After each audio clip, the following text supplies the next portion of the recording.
संघर्ष से किस्मत बदल सकती है पर खूबसूरती से नहीं। यह संघर्ष और सुंदरता की कहानी है। अब हमें यह चुनना है कि हमारे जीवन में क्या अधिक महत्वपूर्ण है, सुंदरता या संघर्ष। यह भी कहा जा सकता है कि संघर्ष भाग्य को बदल सकता है, लेकिन सुंदरता ऐसा नहीं कर सकती। सुंदरता को किस्मत की गुलामी करते अक्सर देखा जा सकता है। हमें इसे स्वीकार करना होगा। आज की कहानी में दो किरदार हैं, सुखविंदर और रवनीत।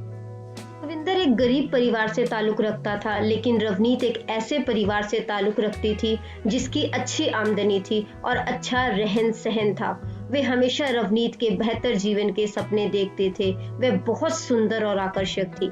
स्कूल से लेकर कॉलेज तक रवनीत को हर कोई पसंद करता था। उसकी सुंदरता ने उसे हर जगह खास बना दिया था, जबकि सुखविंदर इतना आकर्षक नहीं था।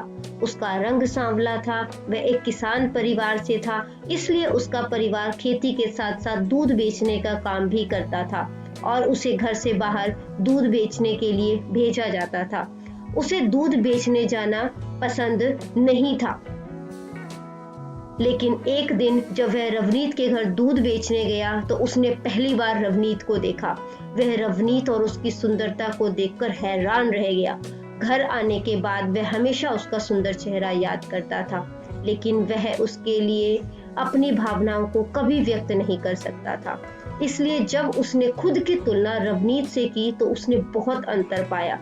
वह रवनीत के लिए कहीं से भी योग्य नहीं था।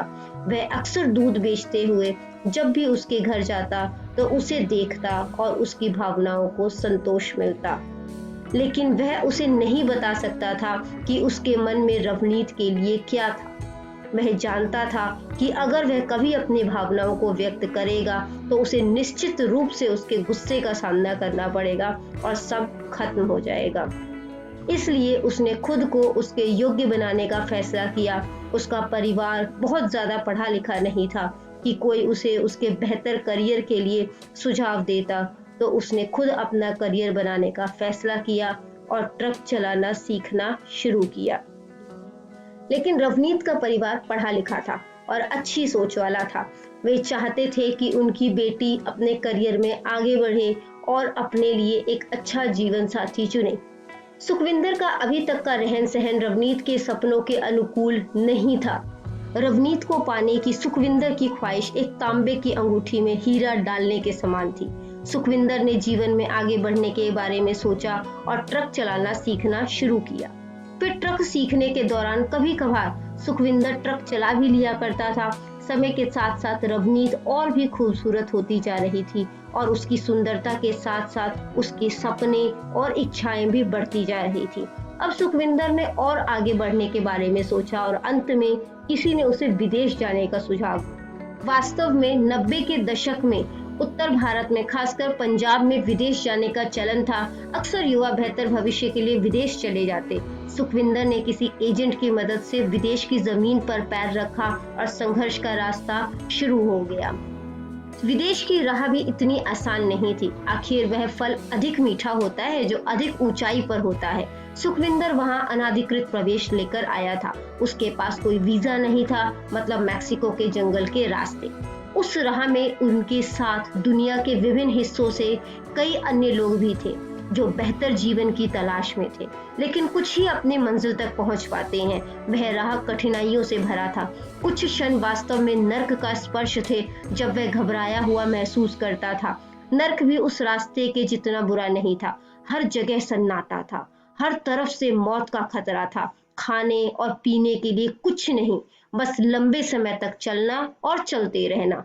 कभी कभी सुखविंदर अपने चुने हुए रास्ते के बारे में सोचता, लेकिन उसका जुनून उसे आगे बढ़ने के लिए प्रोत्साहित करता।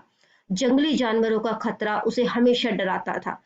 कई कई दिनों तक उन्हें जंगली ताकतों से खुद को बचाने के लिए पेड़ों पर रहना पड़ा। दिन में वह डरे हुए खरगोश की तरह जंगल में भटकता था और रात में वह पेड़ों की शाखाओं पर सोता था। अपने खुशहाल परिवार से दूर उसके जुनून ने उसे अंतहीन यात्रा पर ला खड़ा किया।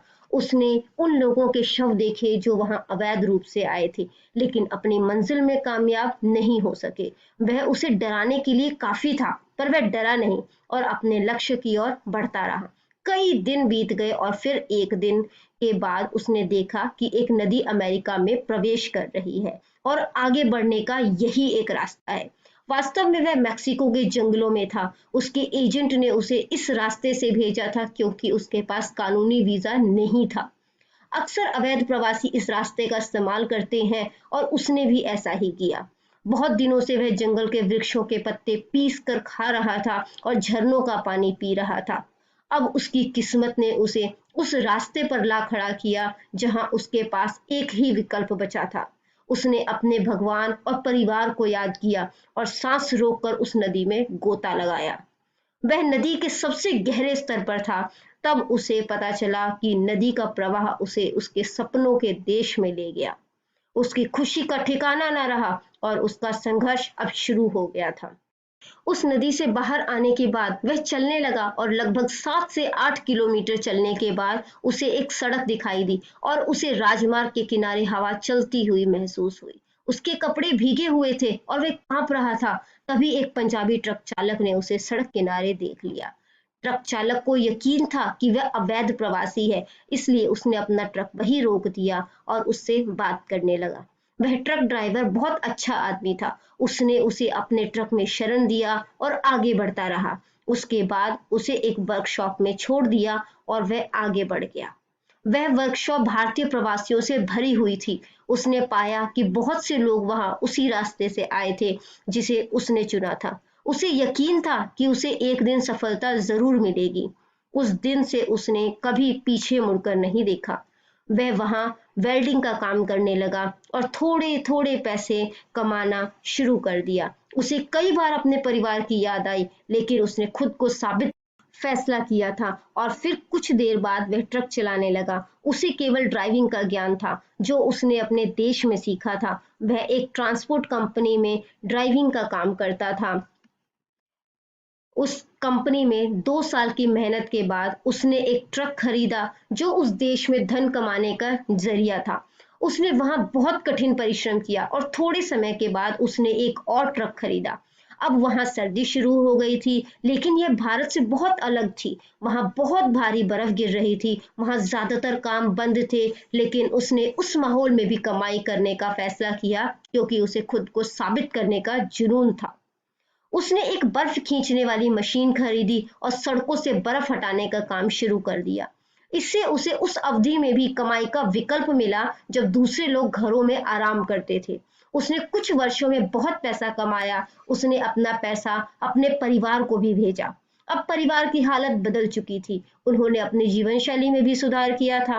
अब सुखविंदर के छोटे भाई बहन भी पढ़ना लिखना शुरू कर चुके थे। वे कुछ समय में अमीर हो गए। अब समाज में उनकी स्थिति उन्नत हो गई थी। जीवन के लिए जो भी आवश्यक हो वह सब कुछ उनके घर में था। अब परिवार सुखविंदर की शादी के बारे में सोचने लगा। सुखविंदर के लिए वहां अच्छे अच्छे परिवारों से शादी का प्रस्ताव आ रहे थे, लेकिन परिवार सुखविंदर की पसंद का इंतजार कर रहा था। उन्हें उसकी भावनाओं का ख्याल था। एक दिन उसके परिवार ने उससे उसकी शादी के बारे में पूछा। फिर सुखविंदर ने उन्हें रवनीत के बारे में पूरी कहानी बताई। कैसे उसने उसे पहली बार देखा और कैसे वह उसके लिए एक बड़ा जुनून बन गई। आखिरकार सुखविंदर का परिवार एक दिन रवनीत के घर आया और उनकी शादी की बात करने लगा। रवनीत के परिवार ने सुखविंदर के परिवार की सामाजिक और आर्थिक स्थिति को देखा और उन्होंने दोनों की शादी करने का फैसला किया। जब सुखविंदर को उस रिश्ते के बारे में पता चला तो उसकी खुशी का ठिकाना न रहा। वह अपने नए रिश्ते को लेकर बहुत उत्साहित था। उसने शादी के लिए भारत वापस आने का फैसला किया। जब सुखविंदर ने लंबे समय के बाद रवनीत को देखा तो उसे वो सारे दिन याद आ गए जो उसने मेक्सिको के जंगल में बिताए थे और कैसे उसने अपने संघर्ष की शुरुआत की थी। सुखविंदर और रवनीत में बहुत फर्क था क्योंकि सुखविंदर कहीं से भी हैंडसम नहीं था, लेकिन उसके पास उसके लिए वह सब कुछ था जिसकी उसे अपने जीवन में आवश्यकता होगी। दोनों ने शादी कर ली। सुखविंदर ने उसे एक सुंदर और सुखी जीवन दिया। दोनों को एक बेटा हुआ था। उनका जीवन बहुत सुखी था। लेकिन जब किसी ने खूबसूरत पत्नी होने की वजह से सुखविंदर की किस्मत की तारीफ की तो उसने हमेशा अपने संघर्ष को श्रेय दिया। रवनीत में खूबसूरती तो बहुत थी, लेकिन सुखविंदर में अंतहीन संघर्ष था। लोग हमेशा जब उनके मैच के बारे में बात करते थे तो वे हमेशा हैरान रह जाते। सुंदरता हमेशा जीवन में आनंद की तलाश करती है। जुनून को अपने जीवन में हमेशा संघर्ष का सामना करना पड़ता है। सुंदरता कभी भी संघर्ष नहीं जीत सकती, लेकिन संघर्ष सुंदरता को जीत सकता है।